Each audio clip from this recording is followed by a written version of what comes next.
सद्गुरू पै माऊली मातोश्री माई यांना प्रथम कृतज्ञपूर्वक वंदन आणि आपण सर्व सद्भक्त सत्श्रोते हो, आपणा सर्वांना आदरपूर्वक नमस्कार. आज गुरुपौर्णिमेच्या निमित्ताने आपण सर्वजण जे एकत्र झालेलो आहोत ते सद्गुरूंचं महात्म्य ते आहेच, पण त्या महात्म्याच्या अंगाने, त्यांनी दिलेल्या ज्ञानाच्या अंगाने आपला प्रवास कसा चाललाय हे पाहण्यासाठी आपण इथे एकत्र आलेलो आहोत. हे लक्षात घ्या. सूर्याला खूप तेजस्वी आहे, खूप छान आहे, खूप मोठा आहे सगळं सांगितलं तरी सूर्य सूर्यच आहे. तुम्ही किती स्तुती करा का नका करू, सूर्याला तुमच्या स्तुतीची गरज नसते. पण त्या प्रकाशामध्ये हे सर्व जीवन जे चाललेलं आहे त्या जीवनाची प्रगती कशी होते ही ज्याचे त्याने पाहता आलं पाहिजे. म्हणजे गुरुपौर्णिमा ही साधकांना का शिष्याना स्वतःची प्रगती होण्यासाठी, आपली प्रगती सद्गुरूंच्या ज्ञानाप्रमाणे होते की नाही होत, किंबहुना ती सतत व्हावी, ह्यासाठी आपण ही गुरुपौर्णिमा साजरी करतो. सद्गुरूंनी हे ज्ञान इतकं भरभरून दिलेलं आहे, पण ते आपल्याला पाहिजे तसं घेता येतच याची गॅरंटी नसते. गॅरंटी नसते म्हणजे आजच मुलांना मी मार्गदर्शन करताना एक गोष्ट सांगितली होती की 4 गुरुबंधू त्या काळामध्ये जंगलामध्ये राहत होते. सगळे मित्र होते आणि गुरुबंधू होते. तर त्यांनी एक विचार केला की आपण मौनाचा अभ्यास करायचा आहे. आपण 7 दिवस मौन करायचं, कोणीच कोणाशी बोलायचं नाही. जंगलातल्या एका कुटीमध्ये ते राहत होते आणि तिथे त्यांनी एक जशी संध्याकाळ झाली तसे मेणबत्ती लावली होती. आता जशी जशी काळोख, म्हणजे अमावास्येची जर रात्र होती ती म्हणा, की जसं काळोख आला इतका भयान काळोख पसरायला लागला आणि त्यात छोटीशी ती मेणबत्ती ते हलायला लागले की आजूबाजूला सावल्या पण बाजूला पडत होत्या. प्रत्येकजण मौनाचा अभ्यास करायला बसला होता, पण त्यांचं मौन म्हणजे काय, कोणी कोणाशी बोलायचं नाही एवढंच मौन होतं. जरी सद्गुरूंचे शिष्य होते तरी नेमकं मौन म्हणजे काय त्यांना ते खरं कळलेलं नव्हतं. आणि जसजसा काळोख वाढायला लागला आणि असं करताना मध्येच जोराचा वारा आला आणि ती मेणबत्ती पण विझली. ती विझल्याबरोबर 4 पैकी एकाला काळोखाची खूप भीती वाटायची आणि त्यामुळे तो जोराने ओरडला. मौन बाजूला गेला घाबरून. ते ओरडल्याबरोबर दुसरा जो साधक होता त्याला नियमाने वागण्याची खूप हौस होती. नियमाने असंच केलं पाहिजे, शिस्त अशीच पाहिजे. म्हणजे शिस्त असावी, पण शिस्तीच्या काही मर्यादा आहेत. बऱ्याच वेळा शिस्तीच्या मर्यादेपोटी म्हणजे लोकांना आपण शेवटी माणुसकी सांभाळायची असते, शिस्त पण सांभाळायची असते आणि माणुसकीही सांभाळायची असते. 2 गोष्टी तिथे असतात. पण काही लोकांना ते काय आहे, नाही नियम म्हणजे नियम, आणि त्यामुळे त्या साधकाला आवडलं नाही. अरे ह्याने नियम तोडला, त्याने ओरडला, तुला काय कळतं की नियम तोडला. ह्याचंही मौन गेलं. तिसरा होता तो खूप रागट होता, त्याला हे असल्या गोष्टी सहन होत नव्हत्या आणि त्यामुळे तो तिथे ओरडला, आहे तुम्हाला दोघांना अक्कला नाहीत, कसे तुम्ही वागता, कसे साधक तुम्ही.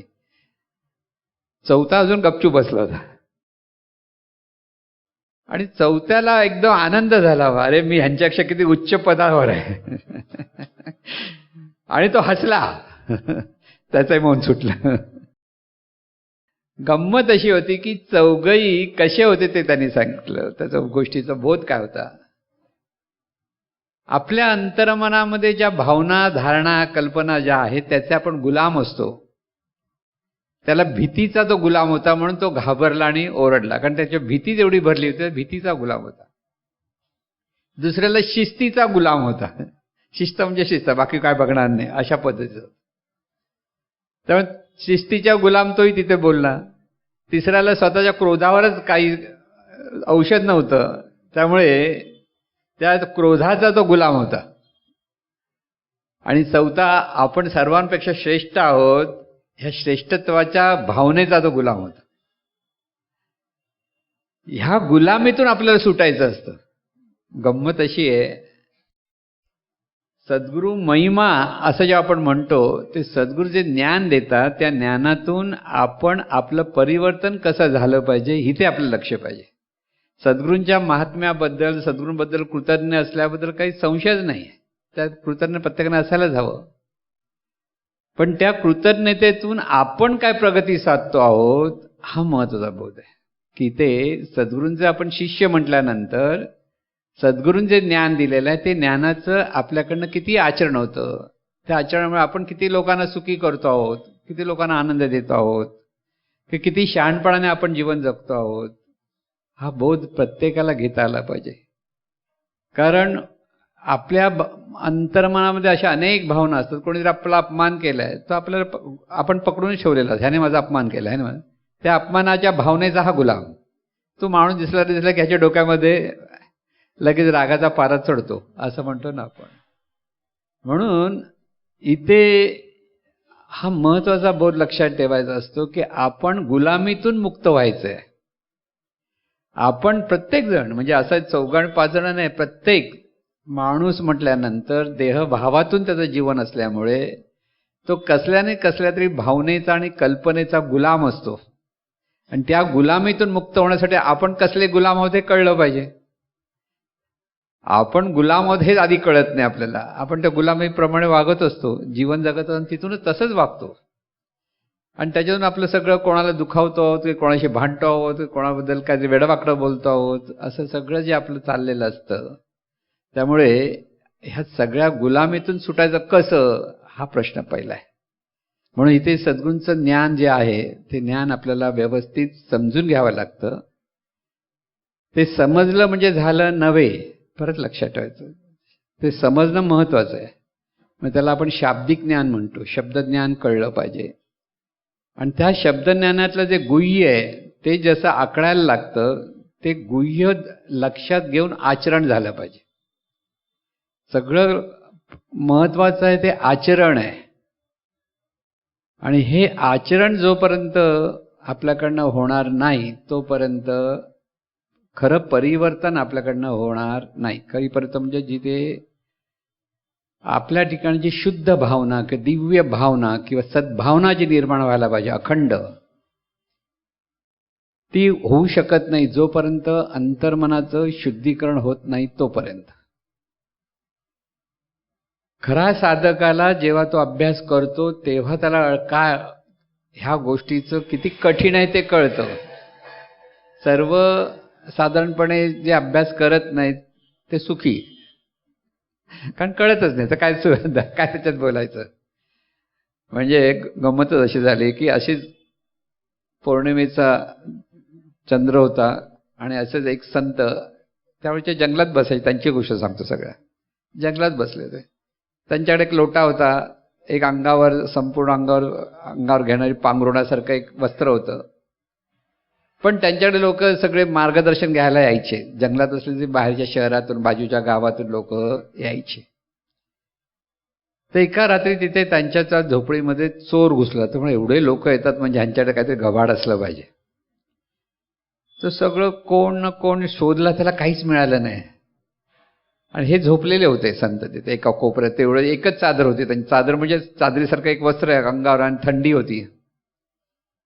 तर ते म्हणाले उगीच आलो मी इथे, काय फुकट वेळ गेला त्या चोराचा ना.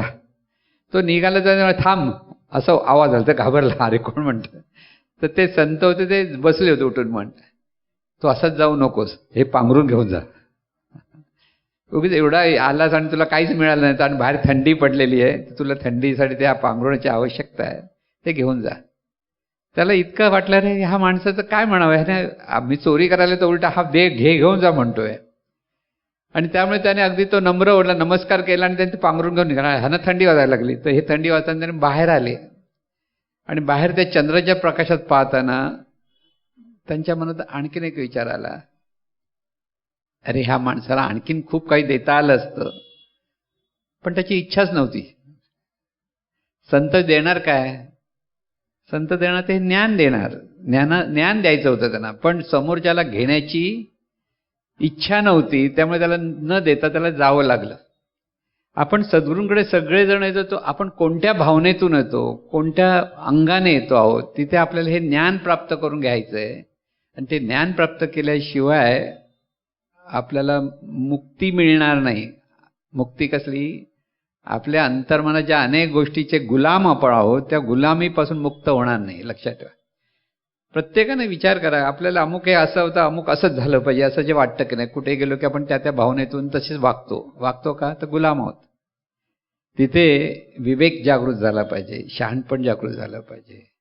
आणि म्हणून आजचा जो खरा विषय आपण घेतलेला आहे की हे जे ज्ञान जेथून मिळतं त्यांना आपण सद्गुरू म्हणतो. आणि सद्गुरू म्हणत असताना गुरु ब्रह्मा गुरुर्विष्णू गुरुर्देव महेश्वरः गुरुः साक्षात परब्रह्म तस्मै श्री गुरुवे नमः. हा जो बोध आहे तो महत्वाचा बोध आपल्याला आज लक्षात घ्यायचा आहे. गुरु ते ज्ञान, ज्ञानी आत्मदर्शन, आत्मदर्शनी समाधान आती जैसे. म्हणजे गुरु म्हटलं की तिथे ज्ञान येतं. गुरु आला की तिथे चमत्कार येत नाही.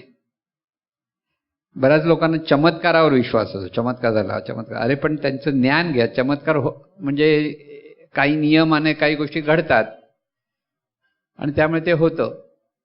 पण महत्वाचं असतं ते ज्ञान. आणि त्या ज्ञानातून आपण आपली सुधारणा करून घ्यायची असते.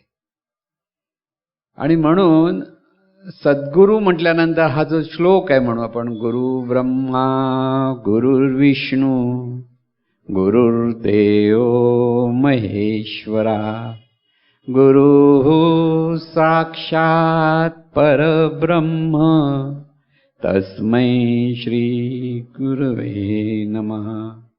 ब्रह्मानंदं परमसुखदं केवलं ज्ञानमूर्तिं द्वन्द्वातीतं गगनसदृशं तत्त्वम् असीदिलक्ष्यम् एकं नित्यं विमलम् अचलं सर्वधी साक्षीभूतं भावातीतं त्रिगुणरहितं सद्गुरु त्वं नमामि. सद्गुरू असं ज्याला आपण म्हणतो तर खरं म्हणजे हा सद्गुरू तत्व की जे परब्रह्म तत्व आहे तेच सद्गुरू तत्व होतं. परब्रह्माला नाव नाहीये. ज्याला आपण परब्रह्म म्हणतो किंवा आपण सोप्या भाषेत ते निर्गुण निराकार स्वरूप असं जे परमेश्वराचं वर्णन करतो आपण, त्या निर्गुण स्वरूपाला काहीच नाव नाहीये. माणसाने नाव दिलं, मग त्याला वेगळे जसं ब्रह्म आहे, ब्रह्मदेव म्हटलंय, विष्णू म्हटलंय, महेश म्हटलंय. तर जे अनंत स्वरूप आहे ते इथे आत्ताही प्रत्येकाच्या अवतीभोवती आणि सर्व ब्रह्मांडाला व्यापून आहे. हे स्मरण सतत असणं म्हणजे परमेश्वराचं स्मरण. परमेश्वर म्हटलं की ते अनंत चैतन्य स्वरूप हेच कळलं पाहिजे. आणि हेच अनंत चैतन्य स्वरूप सर्व रूपारूपातून प्रगट आहे. पण सर्व रूपारूपातून किंवा मनुष्य देहातून ते प्रगट आहे, ते जीवरूपाने आहे. पण सद्गुरू म्हटल्यानंतर ते जे परमतत्व आहे ते पूर्णत्वाने तिथे प्रगट आहे. म्हणून ते साक्षात परब्रह्म, जे अनंत निर्गुण निराकार स्वरूप पाहता येत नाही, तेच अनंत निर्गुण निराकार स्वरूप सद्गुरू रूपाने पाहायचंय. म्हणून अगदी अनंत काळापासून अनेक ऋषी मुनी झालेले आहेत. कपिल मुनी झालेत, व्यास महर्षी झालेत, विश्वामित्र झालेत, वसिष्ठ आहेत. अनेक नावं आपण ऐकतो आहोत. त्यानंतर अनेक संतांची मांदियाळी आपण पाहिली आहे. म्हणजे आपण माहिती आहे आपल्याला, त्यावेळेची नावं माहीत आहेत. प्रत्यक्ष जरी पाहिलं नाही त्यांची रचना आपण ऐकतो, कधी अभंग ऐकतो. तर हे सगळे संत आणि आताही जे काही संत आहेत ज्यांना आपण पाहिलंय, जसे आपण आपल्या सद्गुरू पै माऊलींना पाहिलंय, जसं पावसचे स्वामी स्वरूपानंद आहेत, त्यांना काही लोकांनी पाहिलं असेल की माहिती आहेत का हल्लीच्या काळातले.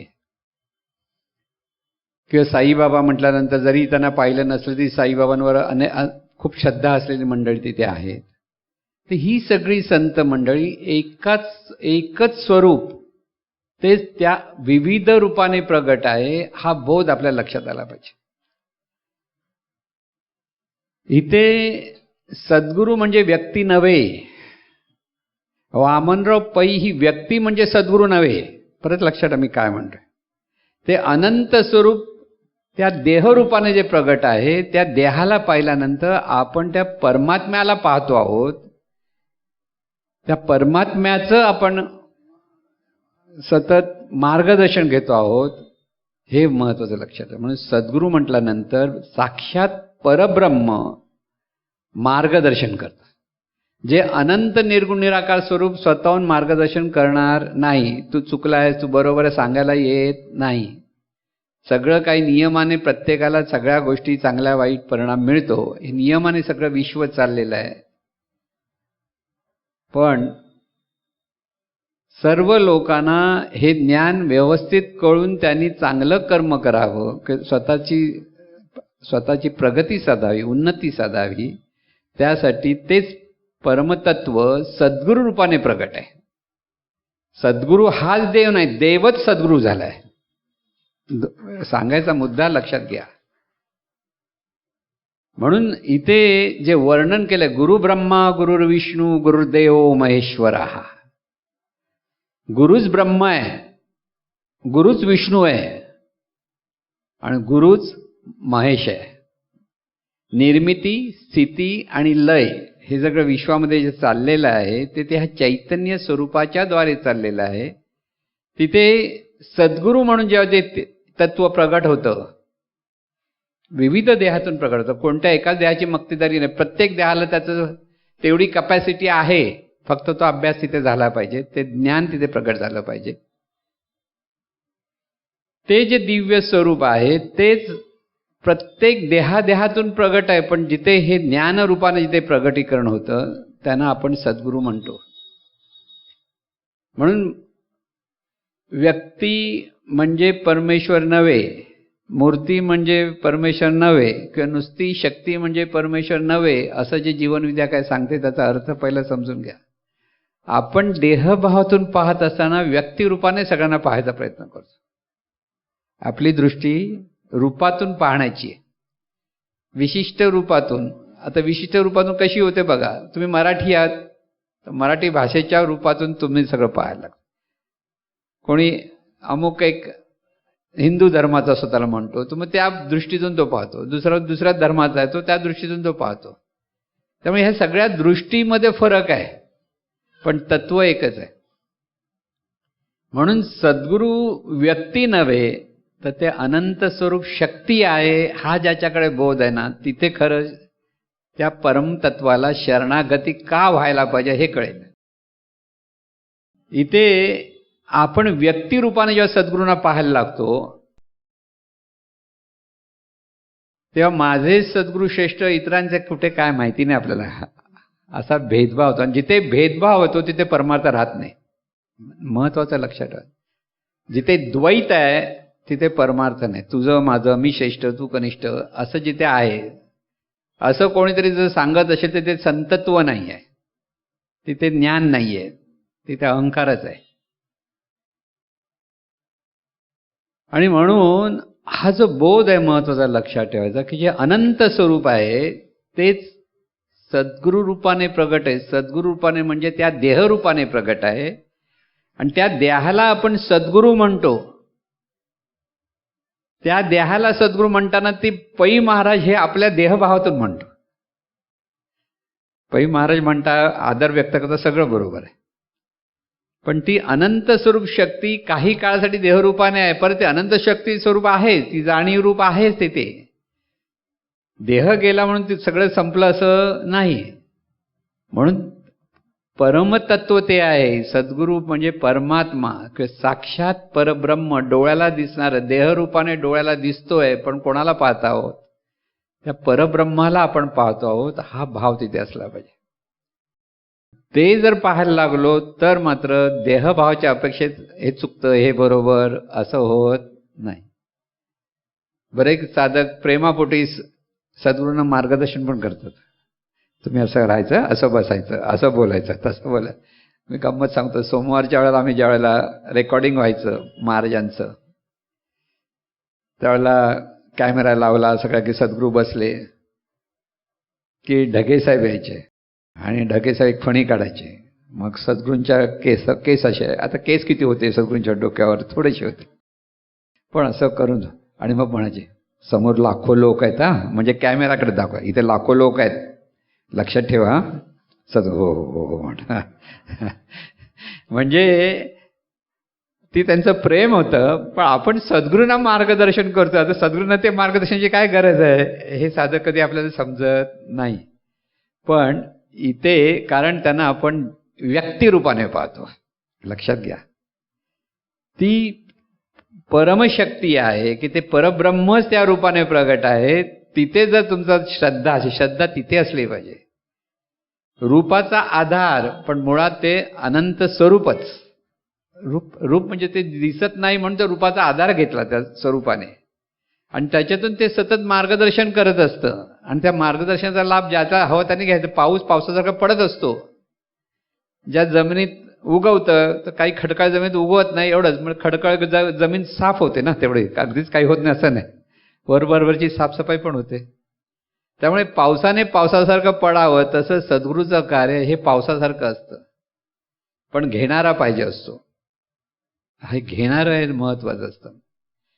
इथे महत्वाचा मुद्दा हाच असतो की आपल्याला देवाला पाहायचं आहे ना, मग सद्गुरूलाच पाहतोय ते म्हणजे देवच पाहतोय हा बोध असला पाहिजे. इथे व्यक्ती म्हणून पूजा नाही आहे. आपण आता इथे पूजा केली तर कोणाची पूजा केली?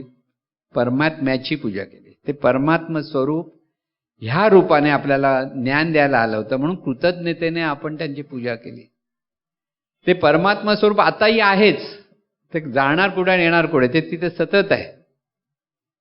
म्हणून ते वर्णन केले ना, ब्रह्मानंदम परमसुखदम केवलम ज्ञानमूर्ती. केवळ ज्ञानमूर्ती आहे तिथे, ते ज्ञान आहे तिथे. ब्रह्मानंदम म्हणजे आनंद, अपरिमित आनंद आहे तिथे. ब्रह्मानंदम परमसुखदम, अतिशय सुखदायी असं ते तत्व आहे. तत्व आहे, लक्षात ठेवा. सद्गुरू हे तत्व आहे, सद्गुरू हे स्वरूप आहे, व्यक्ती नव्हे. हे जोपर्यंत आपल्या डोळ्याचा पडदा जात नाही तोपर्यंत सद्गुरूंचं महात्म्य खरं कळत नाही. म्हणून ब्रह्मानंदम परमसुखदम केवलम ज्ञानमूर्ती, द्वंद्वातीतम. तिथे द्वंद्व नाही, ते सर्व मीच आहे ह्या भावात पाहत असतात. म्हणजे एकच तत्व सर्व रूपाने मीच प्रगट आहे हा भाव तिथे असतो. म्हणून तिथे द्वंद्व नाही, दोन पण नाही. द्वंद्वातीतम, द्वंद्वाच्या पलीकडे आहेत. द्वंद्वातीतम गगन सदृशम, गगनासारखे येतात. गगनामध्ये अनेक ढग असतात, गगनाला त्याचा काही फरक पडत नाही. ढग येतात जातात, येतात जातात, पाऊस पडतात, कधी सफेद ढग असतात, कधी काळे ढग असतात, ते येतात जातात. तसं सद्गुरूंच्या समोर जे जे काही येतं जातं तिथे ते गगनासारखे एकत्वाने समत्वाने सर्वांकडे पाहत असतात. हा खूप श्रीमंत, मला मस्का लाव, हा गरीब आहे त्याला विचारू नको, असं काही तिथे नसतं खरं तत्व असेल तर. म्हणून द्वंद्वातीतम गगन सदृशम तत्त्वम असी दिलक्षम, ते सतत सांगत असतात ते तूच आहेस. ती अनंत स्वरूप शक्ती प्रत्येकाच्या रूपातून प्रगट आहे हे गुह्य ते पुन्हा पुन्हा सांगत असते. गुह्य कळत नाही म्हणून गोंधळ आहे. ते कळण्यासाठीच म्हणून सद्गुरूंना शरण जावं लागतं, म्हणजे त्या परमतत्वाला शरण जावं लागतं. साक्षात परब्रह्म असं जेव्हा म्हणतात, ते जे निर्गुण निराकार स्वरूप केवळ नेणीपूर्वक कार्य करतं, तेच देहरूपाने जाणीपूर्वक ज्ञान द्यायला लागतं. ते ज्ञान देतात. ते ज्ञान देतात म्हणताना ते कल्पतरूसारखे असतात. त्यांच्याकडे जो ज्या इच्छेने येतो त्याची ती इच्छा पूर्ण होते. ते करतात का नाही, ते परमतत्वाचं कार्य आहे, परब्रह्माचं कार्य आहे. जाणीपूर्वक मी करतो असं ते कधी म्हणू शकत नाही. आपले सद्गुरू सुद्धा कधी मी जीवनविद्या निर्माण केली असं नाही म्हणत. ते जीवनविद्या निर्माण झाली कारण ते त्या चैतन्य स्वरूपाचं कार्य आहे, ते एका व्यक्तीचं कार्य नाही. आणि म्हणून इथे सद्गुरू म्हणजे परब्रह्म आहे हा बोध जोपर्यंत शिष्याला कळत नाही तोपर्यंत पूर्ण शरणागती त्याच्याकडे होऊ शकत नाही. देहाच्या अपेक्षेत आपण कोणालाही पूर्ण शरणागत होत नाही. देहाच्या अपेक्षेत ज्या मर्यादा आहेत त्या देहाच्या मर्यादेतूनच माणूस एकमेकाला पाहतो.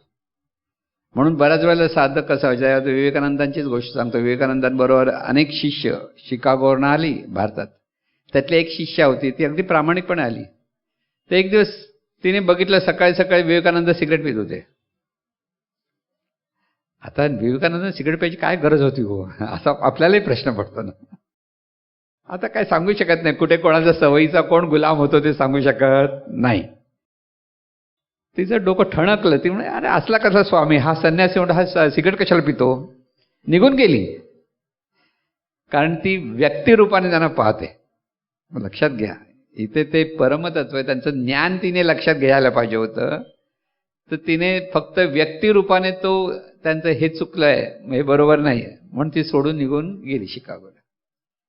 आणि म्हणून इथे जे सद्गुरू म्हटल्यानंतर त्यांच्याकडे सगळीकडे समत्वाने पाहण्याची बुद्धी असते. प्रत्येकाकडे त्यांनी प्रेमानेच ते पाहतात. त्यांना कोणाबद्दलही दुरावा नाही. त्यांना ते सर्वांना समावून घेतात स्वतःच्या मध्ये. त्यांना स्त्री पुरुष हा भेद नाहीये. लक्षात घ्या, मी काय एक एक सांगतोय ते. पण ह्या बऱ्याच गोष्टी सर्वसाधारण माणसाला कळत नाही. त्यामुळे त्यांची दृष्टी सगळ्यांकडे प्रेममयच असते, कारण ते परब्रह्म आहेत, व्यक्ती नाही. व्यक्ती इथे वागण्याची पद्धत, बोलण्याची पद्धत, ह्याच्यावर आपण ते व्यक्तिमत्व पाहतो आणि त्याप्रमाणे सांगतो. म्हणून आपले सद्गुरू म्हटल्यानंतर किंवा अनेक सद्गुरू, आज अनेक पंथ आहेत, ते सर्व एकाच परब्रह्माची रूप आहेत. लक्षात ठेवा, तिथे सगळ्यांचाच सन्मान, कारण ते सगळे सद्गुरू म्हणजे ते परब्रह्मालाच नमस्कार. जिथे ज्ञान आहे तिथे गुरुतत्व आहे. ज्ञान आणि ज्ञानाप्रमाणे आचरण, दोन गोष्टी असल्या पाहिजेत. आपण ज्ञान सांगतो आहोत, पण पैशाची जर अपेक्षा एखाद्याला असेल तर तिथं गुरुतत्व नाही. तिथे निरपेक्षपणेच कार्य असलं पाहिजे. लक्षात घ्या. असे अनेक काही पंथ आहेत जे आपण आता जे 7 दिवसाची शिबिर, 3 दिवसाची शिबिर जे करतो आहोत, 3 दिवसाची, 7 दिवस नाही का, 3 दिवसाचे, 1 दिवस, त्याला लाखो रुपये मिळवणारे लोक आहेत. मी असा एक खूप सुंदर त्यांचं ज्ञानाबद्दल काहीच प्रश्न नाही. पण एकेकाकडनं 3-3 लाख रुपये ते घेतात. लोक जातात. काही ठिकाणी हायफाय सद्गुरू असतात. गरीब माणसाला तिथे चान्स नसतो. तिथे जास्त पैसे देणाऱ्यांना तिथे असतं. मग तिथे ते सद्गुरू तत्व आहे का, तर त्याचं उत्तर नाही. तिथे ज्ञान आहे, शब्द ज्ञान आहे, शब्द ज्ञान आहे. म्हणून बुद्धिवान माणसं असतात, त्यांना हे ज्ञान, शब्द ज्ञान, पुस्तकं वाचा. आजकालचा यायचा जमाना आहे. जरासं यायला विचारायचं, पाठ करायचे, पॉईंट सारखं आणि बोलायचं, असंही होऊ शकतं.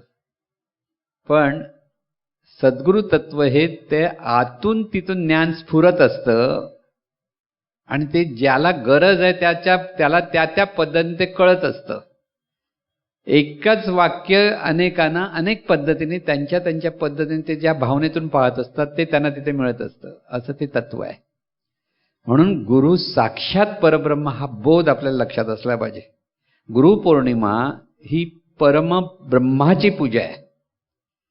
हे जे परब्रह्म आहे की ज्याच्यातून हे सगळं विश्व निर्माण झाले, त्याचेच आपण सगळे अंग आहोत. आपल्या प्रत्येकामध्ये त्याचाच अंश आहे. पण तिथे जीवभावात आहे, म्हणून तो आणि आपण वेगळे आहोत असं आपल्याला वाटतं. पण सद्गुरू हे ते तत्व होऊन जीवन जगत असतात. तिथे सद्गुरू व्यक्ती उरत नाही, तर ते परब्रह्म तत्वच ते कार्यरत असतं. तो महत्वाचा मुद्दा आपल्याला लक्षात घ्यायचा. म्हणून एका सद्गुरूंकडे असंच एकाला खूप जिज्ञासू, अगदी 18 वर्षाचा मुलगा होता.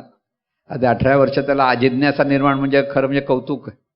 18 वर्षी बाहेरचं जग पाहण्याची एवढी हौस असते आणि बाहेरच्या जगात आपल्याला खूप चांगलं कळतं, अशी एक भावना असते 18व्या वर्षाची मुलांची. 17-18 कोणी असो, म्हणजे आपण सगळेजण 17-18 वर्षाचं तसंच वागत होतो, असं काही नाही. फक्त आजचा जमाना आणखी वेगळा, त्यावेळेचा आणखी वेगळा. पाहण्याची दृष्टी अशी असते की आम्हाला सगळं चांगलं कळतं. आई एवढे लोगीच काहीतरी बोलतात, असा एक बोध असतो प्रत्येकाकडे. पण त्या मुलाला मात्र तिथे एक सद्गुरू होते, ते एका कुटीमध्ये बसायचे आणि तिथे अगदी शांतता होती, सगळे जगापासून वेगळं होतं आणि त्यांचे अनेक शिष्य तिथे जायचे आणि बाहेर येताना एकदम प्रसन्न मुद्रेने बाहेर यायचे. तर त्या मुलगा तो बघायचा, तो असं काही आतमध्ये येतात की हे बाहेर आले की एकदम प्रसन्न होतात सगळे म्हणून ते. आणि अतिशय शांत असे ती जागा होती, ते आतमध्येच असायचे सद्गुरू आणि ध्यानस्थ असायचे. तर तो मुलगा तिथे गेला आणि हे गुरु मलाही तू ज्ञान द्यावंस. तर त्याचं वयाकडे बघून ते म्हणाले, अरे तुझं आता खेळण्या बिळण्याचा आनंद मौजमोजा करण्याचे दिवस आहेत, तू जा, तू आता नकोस, नंतर मी तुला बोलवेन. तर तो म्हणाला, नाही, तुम्ही काय परीक्षा घ्यायची माझी परीक्षा घ्या, मला हे ज्ञान हवंच आहे. तर त्यांच्याकडे ते मंदस्मित तयार झालं की ते शांत होते, ते मंदस्मित आलं की खरोखर याला ज्ञानाची गरज आहे. तर त्यांनी जोरात टाळी वाजवली, अशी जोरात टाळी होते, अशी म्हणजे सगळीकडे आवाज आला त्या टाळीचा, शांतता होती तेवढा मोठा टाळीचा. तर म्हणाला, हा आवाज कशामुळे आला माहिती आहे का तुला? हो, 2 हाताची टाळी, 2 हाताची एकत्र झाली त्याचा आवाज आला. हे सगळं जग अशा 2 हाताच्या टाळीने चाललेलं आहे. आता तू असा एक शोध घे की एकाच हाताची टाळी तुला ऐकता आली पाहिजे. त्याला वाटलं, अरे आता एका हाताची टाळी, त्याला काय एवढं लक्षात नाही आलं. बाहेर आला आणि विचार केला, असा असा हात हलवला का आवाज येत नाही. तर तिथे पाऊस पडत होता आणि पावसाचा टप टप टप टप आवाज येत होता. अरे ही काय टाळी नाही. म्हणून तो गेला, मला आता कळलंय एका हाताची टाळी काय. सद्गुरूंना म्हणाला, कळलं म्हणा. आणि मग त्याने ऍक्टिंग करा, टप टप टप पाण्याचा थेंब आवाज येतो, ती एखादी टाळी नाही. ते म्हणे वरून पडलेलं थेंब आणि ज्या जमिनीवर पडतो तो, हे 2 गोष्टी होतात तिथे, तो आवाज आहे.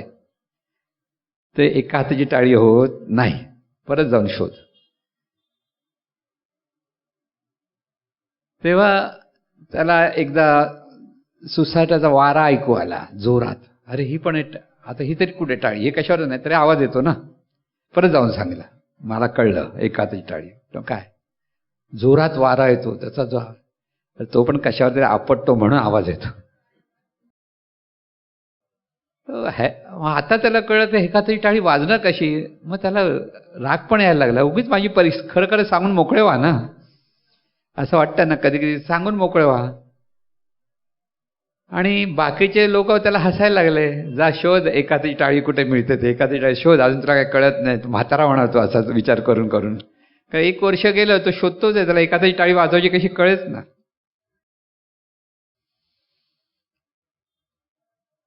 इतका निराश झाला शेवटी की लोक हसतायत, मला काही जमणारच नाही, मी असंच मरणार की काय. इतका विचार इतका करून असा निवांत पडला, एकदम शांत पडला. काहीच करावंसं वाटलं नाही त्याला. म्हणा काहीच शोधायला नको, काहीच करू नको. आणि निवांत झाल्यावर त्याच्या ठिकाणी असलेला एक अनाहत नाद त्याला ऐकू आला. त्याला अनाहत नाद म्हणतात. तो आतून त्याला एक नाद ऐकू आला का, आतून त्याला एक किंचित असं हे जाणवलं, अरे इथे तर कोणाचंच हे नाहीये, कसलाच स्पर्श नाहीये, कोणीच बोलत नाहीये, पण तो नाद येतोय. म्हणजे जेव्हा तो सुरुवातीला अहंकाराने सगळं शोधत बसला होता, तो पण त्याला काही मिळत नव्हतं. पण हा जो अनाहत नाद आहे, प्रत्येकाच्या ठिकाणी तो असतो, पण तो ऐकावा लागतो. ते ऐकण्याची ती कुवत निर्माण व्हावी लागते जाणीवेची. आणि तो जो अनाहत नाद त्यांनी ऐकला तेव्हा त्याला कळलं, अरे मी नाही बोलत, काहीच नाही होत, तरी तो येतोय. आणि मग तो शांत झाला, तर ऐकत बसला, शांत शांत होत गेला. आणि दुसऱ्या दिवशी सकाळी सद्गुरूंकडे गेला. तो काही बोलला नाही, तो शांत बसला. आणि सद्गुरूंना कळलं, ह्याला कळलं एक हाताची टाळी. तरी त्यांनी विचारलं, काय तुला कळलं का? तो म्हणाला, कळलं म्हणजे हा नाद जो येतोय आणि त्या नादातून जे अस्तित्व अनुभवता येतंय, त्याला कोणीच कोणाला सांगत नाही. तो एकत्वाचा जो भाव आहे, तिथे एकपण आहे. ते आता लक्षात यायला लागलं. त्यामुळे हो, आता तुला कळलं, आता तुझी प्रगती होईल. हेच कळायला पाहिजे माणसाला. आपण दोन अंगाने जेव्हा पाहतो, म्हणजे देहभावातून आपण दोन हाताच्या टाळ्या मारू शकतो, बोलतो, चालतो, हे सगळं द्वैतातून चाललेलं असतं. तिथे एकत्वातून पाहण्याची जी आपली बुद्धी निर्माण व्हायला पाहिजे, जी जाणीव निर्माण झाली पाहिजे की हे आहे ते एकच आहे, हे एकच तत्व सर्व रूपाने प्रगट आहे, हा बोध आपल्याला व्हायला पाहिजे. पण आपल्याला म्हणजे कोणाला व्हायला पाहिजे? ते जे तत्व आपल्या प्रत्येकाच्या ठिकाणी जाणणारं म्हणून जाणीव रूपाने जे आहे, त्या जाणीव तत्वाला हे ज्ञान व्हायला पाहिजे. सगळा गोंधळ आहे तो जाणीवेला जीवभाव जडलेला आहे. आणि त्यामुळे देव वेगळा आणि मी वेगळा हा जो भाव असतो, तो जो भेदाभेदाचा भाव आहे, भेद आहे तिथे. आणि भेदातून मी चांगलं गातो की मी चांगला अभ्यास करतो, असं जी सहज भावना जेव्हा निर्माण होते तेव्हा ती परमार्थाला बाधक असते. म्हणून अहंकारावर आम्ही जेव्हा शिबिर घेतलं, ते अहंकारावर किती सांगावं तेवढं कमीच आहे. प्रत्येकाला वाटतं हा अहंकार आहे का, तो अहंकार आहे का, हे सगळं विचार करता करता आपण सगळ्या अहंकारानेच भरलेलो आहोत ते कळतं. आणि त्याच्यातून आपल्याला मुक्त व्हायचं आहे. म्हणून अहंकाराने प्रत्येक माणूस भरलेला आहे. समोरचा तो अहंकारी आहे असं म्हणून होत नाही. सगळी माणसं अहंकारानेच भरलेली असतात. पण त्या अहंकारातून मुक्त होण्याची कला सद्गुरू शिकवतात की ते मुक्त व्हायचं आहे. कारण सर्वात श्रेष्ठ दान कोणतं?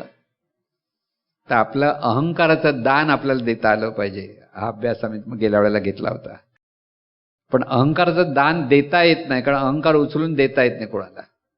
मग त्यासाठी सर्व जीवन हे परमेश्वराचं आहे, म्हणजे चैतन्य स्वरूपाचं आहे, हा बोध असला पाहिजे. आपण देहभावात असल्यामुळे अमुक हा असा बोलला म्हणून मला वाईट वाटलं, तो असा बोलला माझा अपमान झाला, मग मला राग येतो, चीड येते.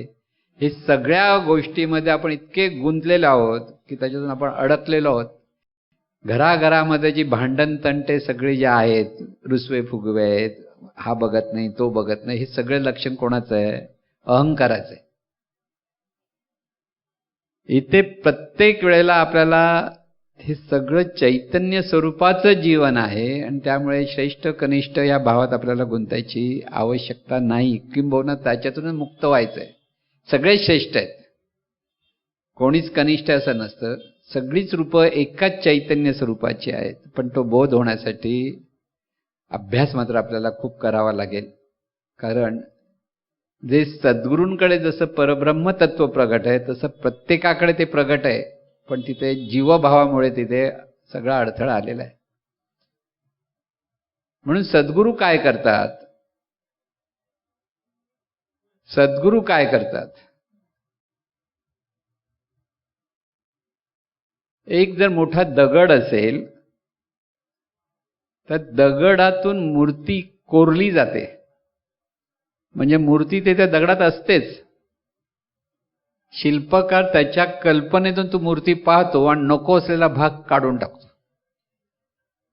दगडाचे नको असलेले छिनी मारून मारून तो बाजूला करतो आणि मग तो सुंदर असा आकार तिथे येतो. अयोध्येचा राम आहे तो शाळीग्राम म्हणून जो दगड आहे, त्याच्या दगडातून तो त्या शिल्पकाराने बनवलेला आहे. श्रीरामांची जी मूर्ती आहे तिथे सुंदर अशी. केलं काय? नको असलेला भाग काढलेला आहे, मूर्ती तिथे आहेच. तसं प्रत्येकाच्या ठिकाणी हे दिव्य ज्ञान आहेच, पण नको असलेला भाग काढायचं काम सद्गुरू करत असतात. त्याने परत समोरच्याने साथ दिली पाहिजे, पण साथ नाही दिली तर ते काही कठीण काम होऊन जातं. म्हणून सद्गुरूंचं कार्य नको असलेला भाग काढत असतात. जे आहे ते आहे ते प्रगट झालं पाहिजे.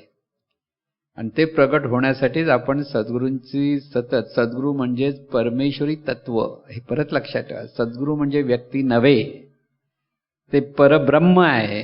आणि त्या परब्रह्माला आपल्याला शरण जायचं आहे.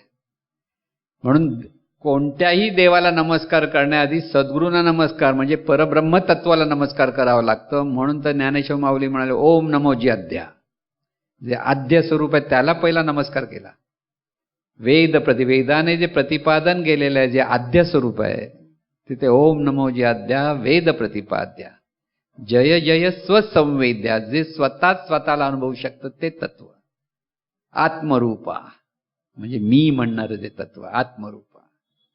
देवा तूच गणेशू, ते तत्वच गणेश आहे. सकलमती प्रकाशू, सर्वांना तेच बुद्धी देते. सकलमती प्रकाशू म्हणे निवृत्ती दासू, अवधारी जो. ऐक म्हणतो. कोणाला सांगतोय? त्या तत्वालाच ते तत्व सांगतंय. ऐक. मज हृदयी सद्गुरु, जेणे तारिलो हा संसार पुरू, म्हणून विशेष अत्यादरू विवेका गुरु. म्हणजे मज हृदयी सद्गुरु म्हणताना ते परब्रह्म तत्वच सद्गुरु रूपाने प्रगट आहे, म्हणून तिथे त्यांना मी शरण आहे. हा जो भाव आहे तो आपल्याला कळला. म्हणजे खरी गुरुपौर्णिमा, बोलायचं खूप आहे. बहिरंगाने एक असते आणि अंतरंगाने दुसरी असते. आणि खरी अंतरंगाची गुरुपौर्णिमा साजरी झाली पाहिजे. गुरुपौर्णिमेला चंद्राचा प्रकाश सुंदर पडलेला असतो, पौर्णिमेचा चंद्र असतो. ते बहिरंग आहे. अंतरंगात पौर्णिमा झाली पाहिजे. अंतरंगात ते ज्ञान प्रकट झालं पाहिजे. ते अंतरंगात ज्यावेळी प्रकट होईल तेव्हा ती खरी साधकाची गुरुपौर्णिमा होईल. आणि ही आपणा सर्वांची अशीच गुरुपौर्णिमा व्हावी, खरी गुरुपौर्णिमा, अशी सद्गुरुचरणी प्रार्थना. हे ईश्वरा सर्वांना चांगली बुद्धी दे, आरोग्य दे, सर्वांना सुखात आनंदात ऐश्वर्यात ठेव. सर्वांचं भलं कर, कल्याण कर, रक्षण कर, आणि तुझे गोड नाम मुखात खंड राहू दे. सद्गुरुनाथ महाराज की जय.